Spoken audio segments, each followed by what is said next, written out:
Hi, I'm Danny Knightmare. I'm Gory B Movie. No hearing, echoing. Hi, I'm Danny Knightmare. No echo. I'm Gory B Movie. And we're Horror Addicts. And yesterday, for Martin Luther King Day, we watched We have the spoiler part on. We gotta turn the spoiler part off. Sorry. It's alright, it happens. This is kind of impromptu, so sorry to bother you with an impromptu stream. I think we celebrated Martin Luther King Day really well. We had the day off from work, and we decided to pick two movies that we thought would honor Martin Luther King, and they were two movies we had seen that had been on our watch list for a while. So we watched Black Klansman, which was brilliant, and we watched Sorry to Bother You. Now, I will say they both had mention of Martin Luther King, which was brilliant, and they both utilized this concept of a white voice.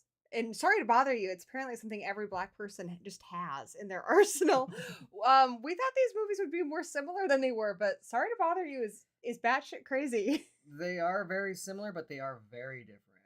Like, this one goes nuts, especially in the second half, which we won't talk about that until we get to spoiler country, but... Spoiler country? Is that like flavor country? Yep. Welcome to spoiler country! Next to Suplex City. Ah, yeah. Anyways, so we watched this, and it was really good. It was kind of like, he's a telemarketer. It's Lakeith Stanfield, who plays Cassius Green, and he's just starting a new job as a telemarketer, but they treat you like shit. Like, him and his friend got a job there. They don't really pay you unless you make any sales, so you basically might go there all day and not make anything if you don't have any commissions. They're very lowly paid, too, even when they do it.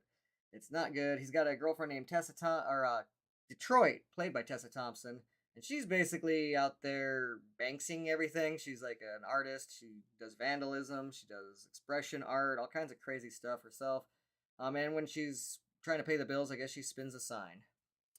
Yeah, Tessa Thompson you probably know from the Marvel movies. She plays Valkyrie. Yeah. And she was also in the Men in Black 3 movies. I really like her.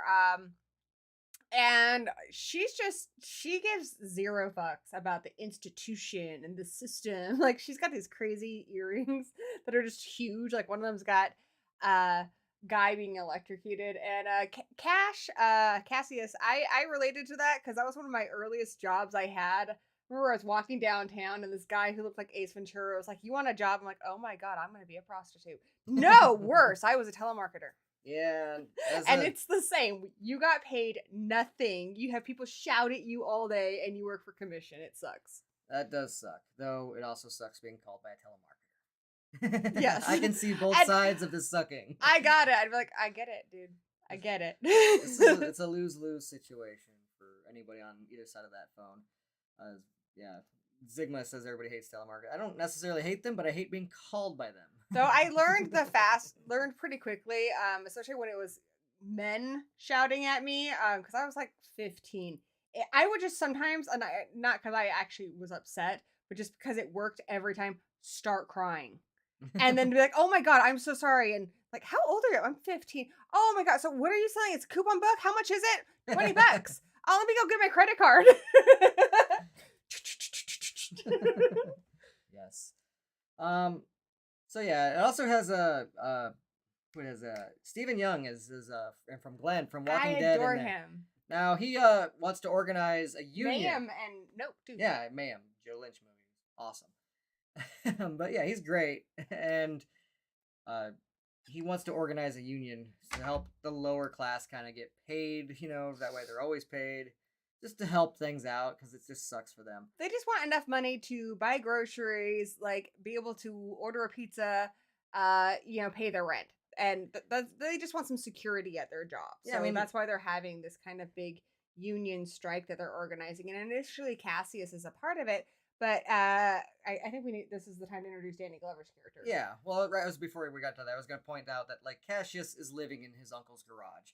He's like 4 months rent overdue. His uncle gave him a car. It's falling apart, though. And his uncle's about to get kicked out of the house. So they're going to all lose their home. They're pretty desperate for money, most of the people working here. But yeah, he discovers the secret given to him by Danny Glover to use. By the way, Danny Glover actually says the line, "I'm getting too old for this shit" in this movie, which is brilliant. He's getting too old for dancing now. So. Right? And he teaches him that the secret is to use your white man voice, your white boy Now, voice.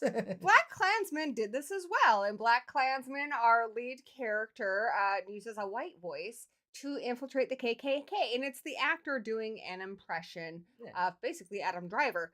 That's what I This expected. voice, this voice in this movie, it's similar, but no, it's not Lakeith doing an impression. All of a sudden, David Cross comes out of his mouth. Yeah, he actually we didn't know that when we were That's watching this. Tobias Funke. Yeah, from Arrested Arrested Development. Development, a bunch of other things. Yeah, so that's basically what happens. Then he meets Sergio, who has who's he's got Patton Oswalt coming out of his voice. That's not Oh. Sergio's his uncle. Oh, never mind. Sergio was his It's uncle. Omari Harder who plays Mr. And then they bleep out his name every time. Oh, okay. the guy- the You guy. never get to know his name. That's right. They did like they Yeah, pulled the they always kind of bleep Kill out his Bill, name. like the bride's name from Kill Bill. It was kind of like one of those moments. But yeah, well, every time they're also on the phone with the people that are on the telemarketer, they like actually enter their room and kind of like see what they're doing. Visually, it's exciting because he's at his desk, and then the floor drops out, and it's such good special effects. The floor drops out. All of a sudden, he's in a new location, and it could be anywhere. It could be a little old lady's house. It could be directly in front of a man on the toilet. Yeah. There's people having sex and they just look at him and hang up on him. There's a guy that when he gets good at it, that he's like talking to him, he's on his like bidet, which Zigma will understand this humor. And this Japanese guy, and he's like, "Here, let me get that for you," and he like flushes his butt for him. Did As you he- just out Zigma as having a bidet? Yeah. We have bidets. I know somebody in the audience who has a bidet. We have a bidet. We have one because of Zigma. Exactly. He's the one who sold us on bidets. He should be a telemarketer for bidets. But anyways, it's pretty funny because, like I said, the visuals are great. And this isn't exactly where I thought the movie was going. I thought that, from what I heard, that, he would use kind of his white man voice to get good at sales. And that is where he was going. But it's way more quirky than I thought. There's way more kind of craziness. There's also this... It's surreal and it's satire. Yes. And there's also this great, like, commercial that's always on TV for, like, this horrible company where they're like, yeah, well... Not only do you work for it, worry-free. You don't have to worry about even driving home because you'll live here. You don't have to worry about getting yourself dinner because we'll feed you. Granted, you'll always have to work for us to pay those, the money that you owe us for living here and feeding you. So it's like you're just kind of stuck and you're entrapped and you basically become slave labor. They make jokes about it like they're on MTV Cribs, basically. And there's also this show that they love where it's called like Watch Me Get My Ass Kicked or something like that, where some people just get punched in the face and stuff. Yeah. It's obviously satirizing things like Fear Factor and stuff, like the things people have to do to, like, I guess, get attention. Or money, I guess, to get ahead in life. These people are so desperate, like, not just with them being telemarketers, but a lot of people in the society of this world, which is, like, our real world, just kind of cranked up a bit. They have to do all this horrible stuff just to try and get ahead a little bit. Like, someone swims through I'm gonna get our dog. Someone swims through piss or something at one point. They don't show it, but they talk about it. Like, yeah, that was awful. Danny Glover's character loves it. Yeah, he loves watching that show. But it's just really bad until he discovers his voice and he starts becoming a power caller and he gets to move up to the next floor. Power callers are like the elite, and so they're kind of the 1% of this company where the regular telemarketers make not enough to even pay their bills. They work on lowly commission, whereas the power callers, they, Danny Glover says it's completely different. They're selling completely different stuff. They're essentially selling people to work for worry-free, so it's kind of evil and morally corrupt, and they make bank. So all of a sudden, this guy goes from living in his garage to having a great apartment and a great car. And he's using this white guy voice even outside of work. He's gotten just so used to it. He's kind of losing himself in it.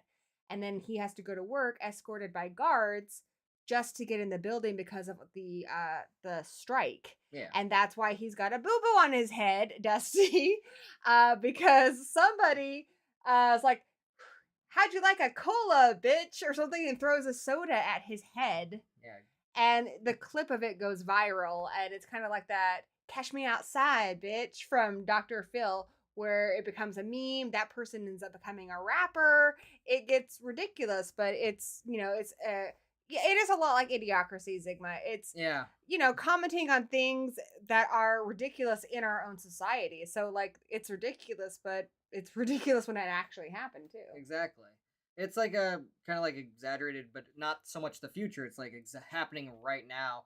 And yeah, that Coke can hitting him. People start wearing wigs like him with the bandage. Oh, And God. the Little Coke kids dressed can up for Halloween are wearing little wigs that look like his hair yeah, with Coke cans and the stuck bloody to them. bandana that's stuck to.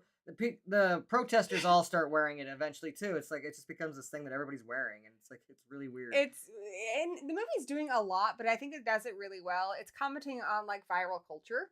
It's commenting on the things we like to see for entertainment, how we like to see people in pain in shows like Fear Factor and stuff. We like, as a culture, I'm not saying us individually, as a culture, those things are popular. Somebody does get hit in the head with a freaking cannon. It's funny.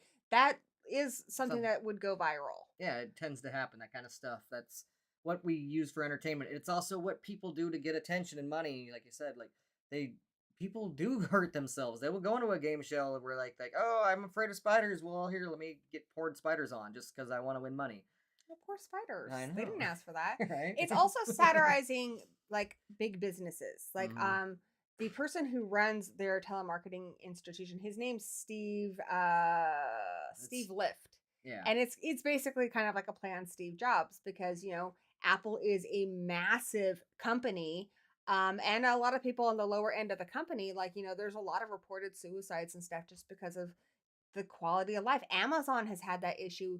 A lot of these massive companies, I just talked about Apple, but yeah, Amazon, a lot of these companies have people go on strike and stuff just because the working conditions are awful.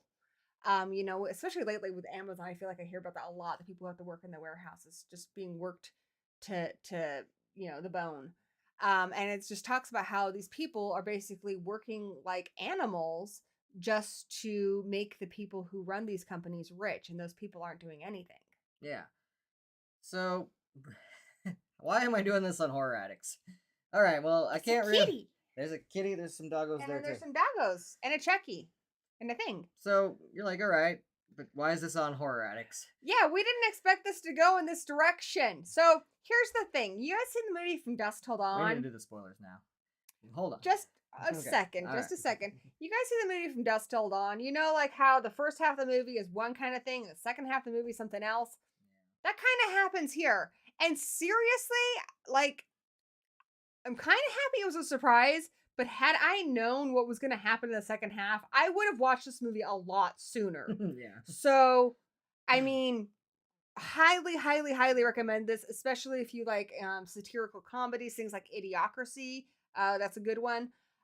If that's, movies like The Lobster, if that's up your alley, you're going to love this. We love this. It got fucking crazy. But honestly, we're going to spoil like the big crazy thing that happens. But I still think you need to see it. So spoilers? Yeah, so if you haven't checked it out, I recommend you go check it out. Come back. Oh, look what Zigma said.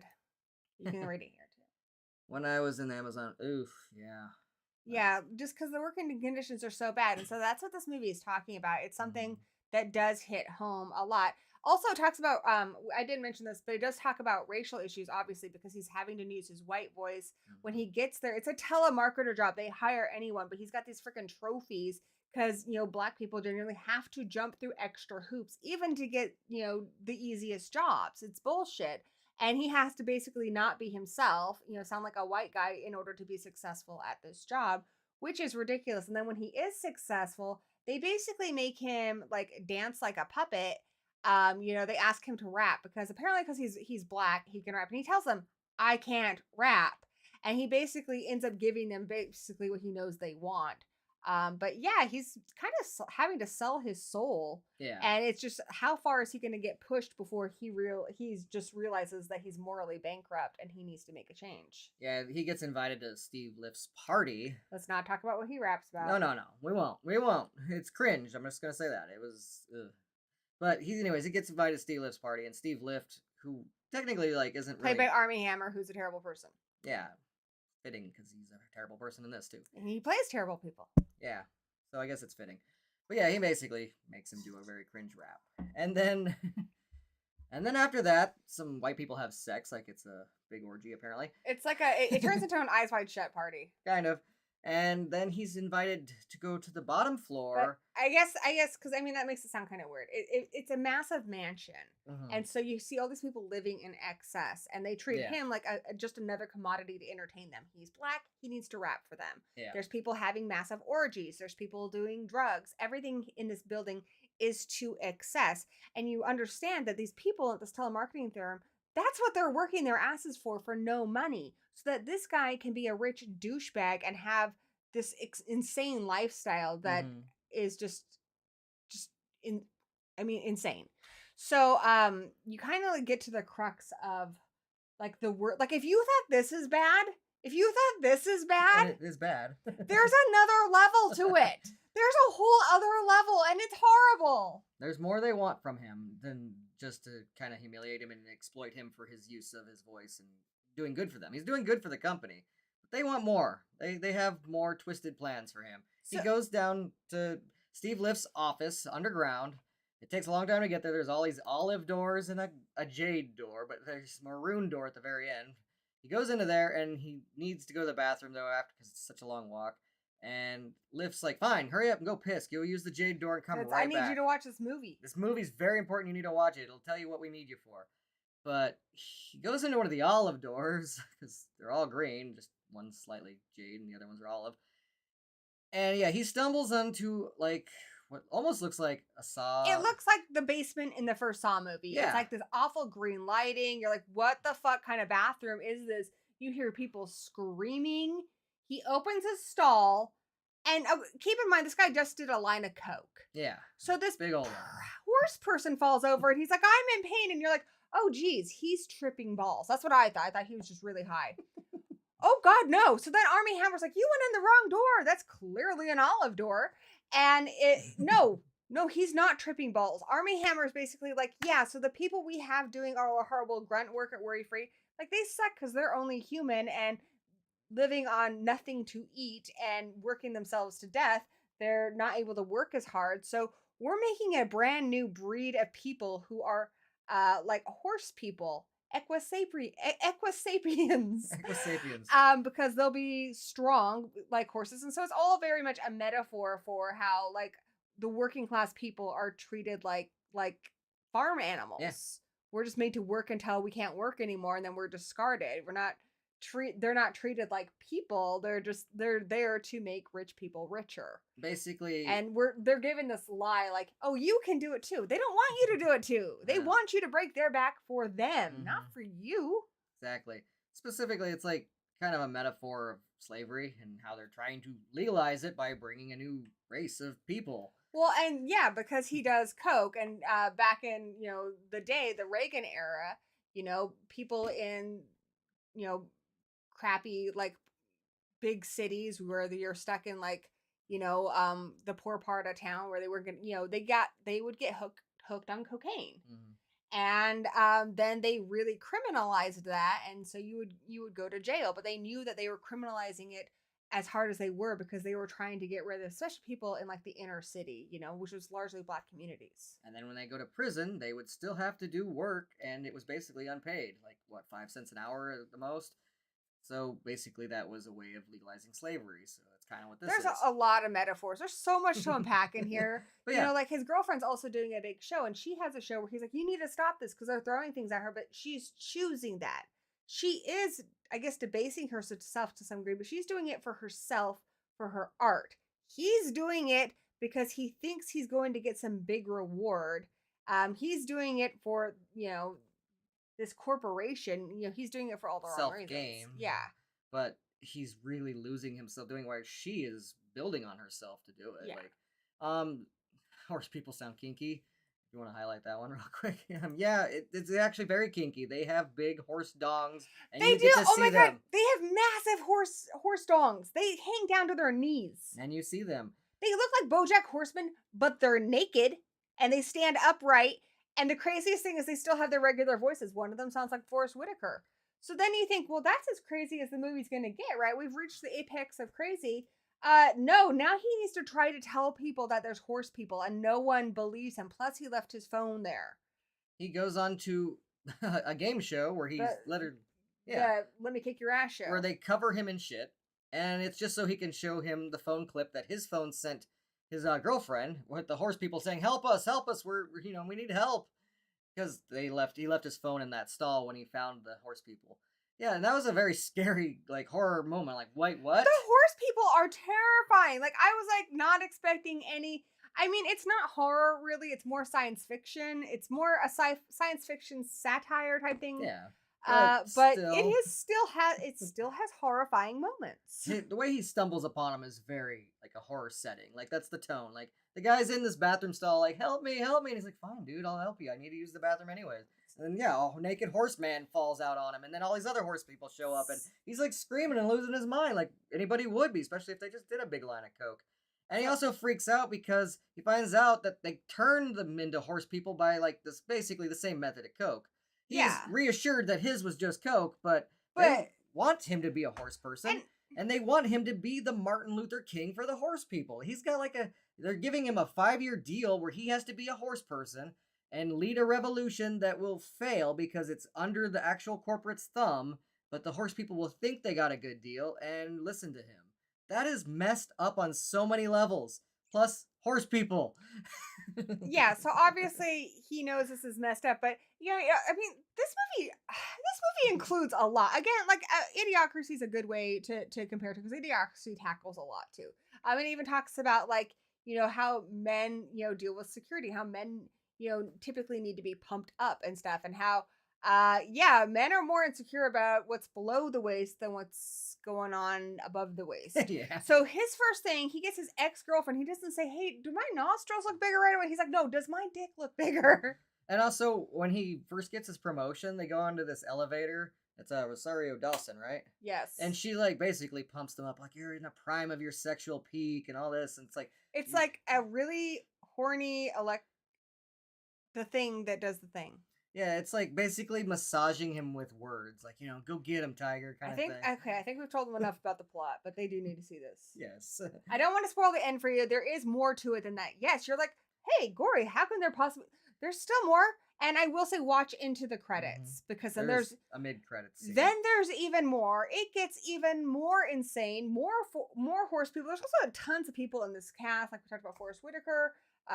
David Cross does a voice. Patton Oswalt does a voice. Tessa Thompson's really great in the movie. Yeah, she is. It tackles a lot of stuff. So I think a lot of people, especially people who have worked, working class jobs or just trying to get by in the world, are gonna find something of value in this movie, something to relate to, something to talk about, something to think about. These are pretty, these are things I think a lot of people, have had to deal with. I was completely sober as we watched this last night, but I think I'm gonna watch it again real soon, and I'm gonna make sure I get the gown. Yeah, I think I'm gonna get the gown. Do the horse people have tails? I asked you that. I couldn't remember. I was distracted by the horse dong. Oh my God, Rich is here, honey. This movie. I need you to watch this movie. I need you to watch this movie. It's on Amazon Prime, by the way. So any of you who have Amazon Prime, if you have Amazon Prime, you need to see this. Rich, you need to see this movie. This is totally a Rich movie. Rich, it drops a lot of dong. There are a disproportionate amount of male nudity in this to female nudity. Yes, horse dong. It drops a lot of horse people dong. They're equus sapiens. It has horse people in it. Rich, just watch it. Yeah. Just watch it. Just watch the movie. Anybody who's still watching this point, like, if not watching it live, just check it out. I had you at horse people. This movie, I regret not seeing earlier. Especially with that crazy twist that blew my mind on so many ways. Like, if I knew horse people, I would have seen this the moment it came out. But I'm glad in a sense we didn't, because that scared the crap out of me. So it's terrifying. Horse people and their horse dongs. Yes. Going on horse riots. And like you said, there's more to it. Like, we're not going to tell you what happens with the horse people. We're not going to tell you what happens if him and his friends and whatnot. You got to check that part out. But yeah, this movie's going to be a ride. Like, the first half I thought kind of blew my mind. I was expecting it to be a little more just kind of down to earth, where the premise is that he uses a white guy voice like in Black Klansman to get up in there in life, and then but he feel bad because his friends were unionizing, and he would make an amends at the end. That's all I really expected from this movie. I got so much more than that, like insane amount of layers of This weirdness. movie but good slaps you in the weirdness. face with its horse person dong. Yeah, you like just when you think that It's like, you think this movie, and then you're like, ah, what was that? Was that a horse? Oh God! Ah! You also get like hit in the face with cell phones and blood and bullet shells. I mean, there's all kinds of things that are gonna smack you in the face. A Coke can will hit you in the face in this movie. Is it, honey? They hang down to their knees. Yeah, it's part of the pitch to try and get him to become a horse person. Like he's the only one who's getting the idea. So like they're like, yeah, you can do this for 5 years, right? It's a must watch, Rich. You need to watch it. You'll have a horse dong. Like that's gonna sell him on it. Like that's how he tries to sell him. Steve Lift's like, number 1, this, it's only 5 years. 2, horse dong. Oh God! Yep, you have me at horse dong. You know what? Honestly, like it's one of those movies where I'm like, did I dream that? Yeah, I had weird dreams, and I think it involved this movie somewhat. Anyways. It shakes your brain up a lot, but in a good way. We went to bed last night, and we could hear each other giggling by we kept thinking about this movie. Like, Every 5 seconds, horse people. or something else about it. Sapiens. Yeah. David Cross voice. It's just hilarious. So Yes, like the Greasy Strangler, but more girth. yes. So I definitely say see it. I feel bad that I took so long to Zygma, see so. I'm pretty sure they have horse tails too, but I can't remember exactly. I was really distracted by the donk. Yeah, but I think like it just check it out. You'll see them for yourself. They need to be seen. Not. I'm gonna make you a little thing on here eventually, so your rating will go there. Yeah, sounds good. But anyways, yeah, I give it a see it. I feel bad that I took too long to see it myself. Like it's been kind of on my radar. I remember knowing about this movie and people saying it was good, but no one ever said anything about horse people. I don't know why that was like the best kept secret in the last Everything 5 gets years? spoiled. This movie came out in 2018. How did that not get spoiled? I'm here to spoil. I need a megaphone going, horse people. There's horse people in it. Guys, it's on Amazon Prime. If you have Amazon Prime, you can stream it for free. It's on Blu-ray on Amazon for $8. There's no excuse not to watch this movie. This movie is awesome. Attention, Horror Addict customers. We have horse people in the parking lot. We have horse people. Seriously, this is for me a really high see it, bordering on an own it. I need to watch it again, but I might need to add this one to my collection. I think for us it's an own it, but I need to watch it again to give it that completely. I think for some people this is just to see it, but it's still something they need to see. It's the kind of movie you want to show your friends just to see their faces change when it gets crazy, like from dusk till dawn. Especially if they don't know anything about it and you're like, oh, you've never seen that? No? Well, here, let me not tell you anything about it. Put it on. Yeah. And I agree with Movie Massacre. You know, the posters were these brightly colored posters, and, who doesn't love, Lakeith? But I really had no idea that this was a science fiction satire from looking at it. I don't condone drugs, but if you are the people that type to do that, maybe prank your friend by giving them a line before. Oh God! Why would you does it? Anyways, so I say see it. Thanks, Rich. Thanks, Zygma, for showing up. Appreciate you guys. Much love. This was kind of impromptu, so didn't really give much people warning because one, Gory was going to be on a different stream that ended up being canceled. That's fine, happens.